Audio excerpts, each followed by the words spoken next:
आलू, मिर्च, अदरक, लहसुन, मिर्च, मेथी दाना, अजवाइन,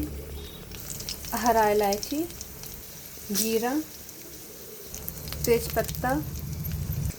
मिक्स मसाला,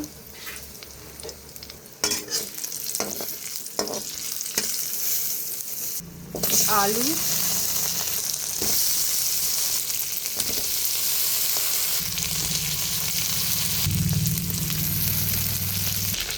सूरजमुखी का सीड्स,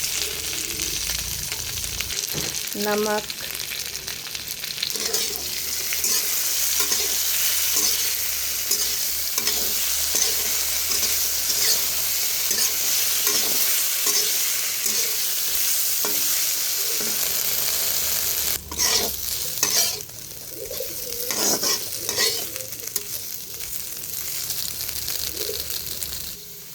पानी,